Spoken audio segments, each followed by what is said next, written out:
반갑습니다. 네, 이번 시간에 준비하고 또 함께 할 경강은 정신수양입니다. 대중사님께서는 하나의 의심으로 시작해서 진리를 깨달으셨습니다. 그리고 대중사님께서는 그 깨치신 그 진리를 공부함에 있어서 두 가지 문으로 저희에게 밝혀주셨습니다.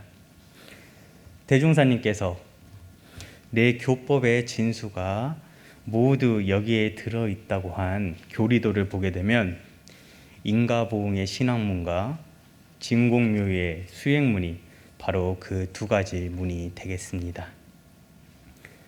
신앙과 수행의 두 길을 밝혀주신 것입니다. 정신수양은 이 수행길 중 사막 가운데 하나의 과목입니다. 먼저 정전 사막장을 보게 되면 각각을 요지, 목적, 결과로 구성을 해 놓으시고 그 핵심이 되는 중요한 내용을 먼저 요지에 밝혀주신 다음에 어떻게, 왜 해야 하는 것인지 그 목적을 밝혀주시고 그렇게 했을 때 그것을 통해서 우리가 얻게 되는 그 결과를 이렇게 일목요연하게 요지, 목적, 결과로서 저희에게 전해주셨습니다. 오늘 저희가 함께할 사막 가운데 정신수양 어떻게 해야 될지 그리고 어떠한 공부인지 알아보도록 하겠습니다. 먼저 정신수양은 어떤 공부일까에서부터 출발을 해야 할 것 같습니다. 요지에서 말하는 정신수양을 보게 되면 안으로는 자연스레 스스로 일어나는 마음의 경계를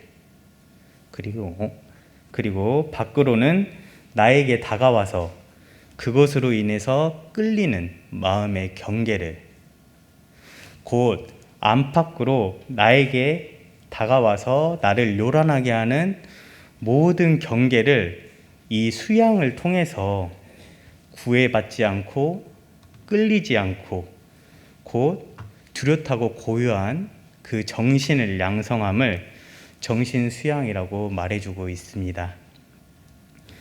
정신수양 공부는 경계를 당하여서 내 마음을 어떠한 마음인지 어떠한 마음을 이뤄내고 있는지 그 마음을 알아채는 공부이며 그리고 멈추는 공부이며 그리고 온전한 정신을 회복하는 공부입니다. 저는 이제 한 번씩 운전을 할 때마다 특히나 그 정신수양 공부에 대해서 많이 떠올리게 됩니다. 운전을 하다 보면 나도 모르게 일어나는 딴 생각으로 하여금 제 마음이 그 딴 생각에 한 번씩 끌려갈 때가 있습니다. 그것을 바로 알아채지 못하고 바로 알아채는 순간 멈추지 못한다면 달리던 차가 한 번씩 차선을 침범하려고 저도 모르게 방향이 잘못된 길로 가고 있어서 깜짝 놀라는 경우가 한 번씩 있습니다. 그리고 또 다른 경우로는 바깥에 있는 운전을 하면서 창밖으로 보여지는 외부 풍경에 제 마음이 끌리거나 혹 다른 사람의 운전 솜씨에 제가 또 마음이 요란해지는 경우가 있습니다. 그렇게 해서 끌어지는 마음을 바로 또 알아채지 못하고 바로 멈추지 못하면 저의 운전이 상당히 불안해지는 것을 많이 느끼면서 이 정신수양 공부가 운전하는 경우에 제가 특히 많이 느끼고 또 경험을 하긴 하는데요. 제가 지금 운전으로서 말씀을 드리긴 했지만은 어떠한 상황에서 아마 여기 계신 교도님들도 그러한 경험들을 해본 일이 있으실 것입니다.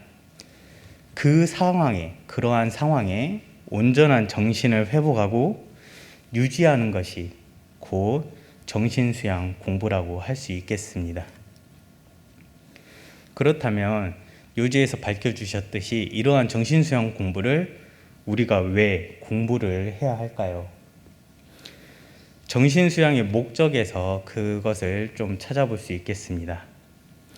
정신수양의 목적을 보면 유정물은 근본적으로 알아지는 것과 하고자 하는 욕심이 있는데 체령한 사람은 그 욕심이 다른 동물의 몇 배 이상이 되므로 모든 걸 놓고 그 욕심을 채우려 하나니 이를 제거하고 온전한 정신을 얻어서 자주력을 양성하기 위해서 정신을 수양을 해야 되고 거기에 그 목적이 있다고 말을 해주고 있습니다. 대산종사님께서는 또 우리가 정신 수양을 하자는 것은 정신이 혼탁하고 미혹해서는 잘 살 수 없는 까닭이라고 말씀해 주신 것처럼 이러한 마음들을 저희가 제대로 제어하지 못하는 상황에서는 그 결과가 해로움을 초래할 수도 있기 때문에 저희가 필히 이 목적을 떠올리면서 정신수양 공부를 다시 한번 새겨야겠습니다.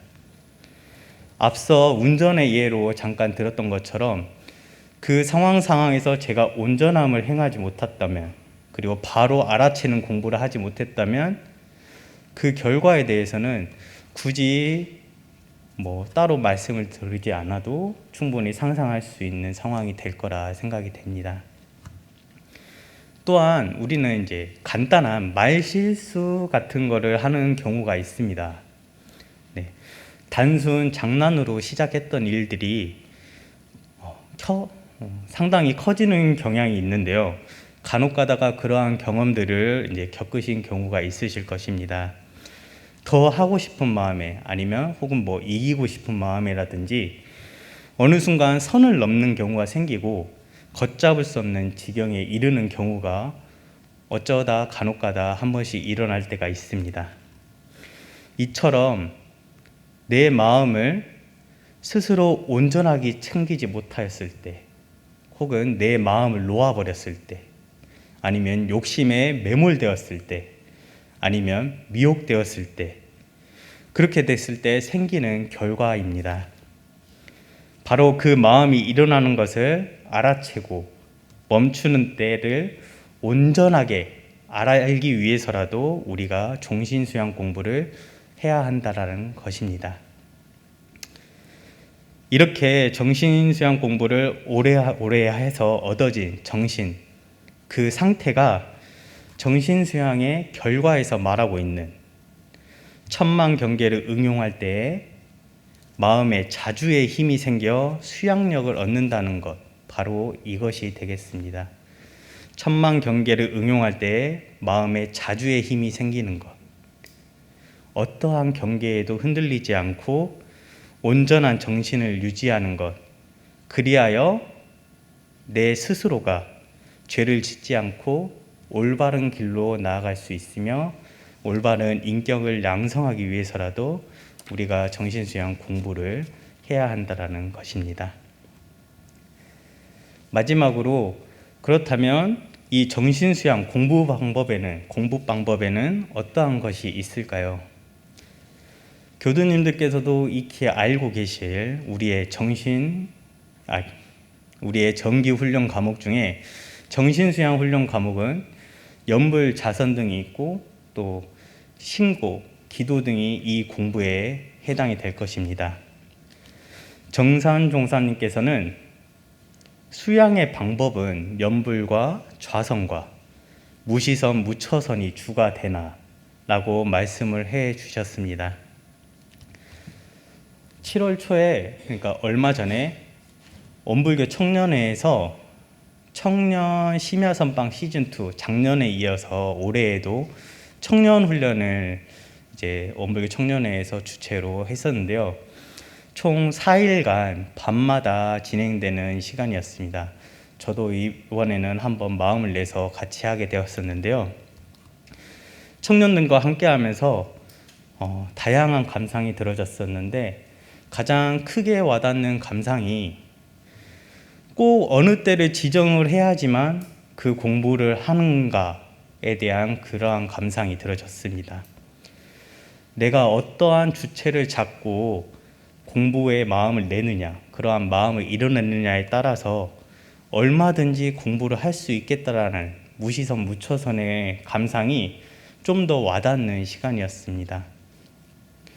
퇴근 후에 지하철을 타고 집에 가던 중에 시간이 되어서 참여한다라는 청년, 일을 하던 중에 하던 일을 멈추고 심야선방에 함께 참여한다라는 청년 등 다양한 상황 속에서도 자신의 마음을 챙겨서 그러한 모습을 하고 선방에 참여하는 모습들을 보고 있으니까 저 또한 언젠가 저도 모르게 꼭 그 시간에만 해야 된다라는 그러한 한 생각에 좀 사로잡혀 있지 않았나라는 생각과 함께 내가 어떠한 마음을 일으키냐에 따라서 어떠한 공부든 내가 마음 먹기에 따라서 언제든지 공부를 할 수 있고 충분히 이 수양 공부도 할 수 있겠다라는 감상을 하게 되었습니다.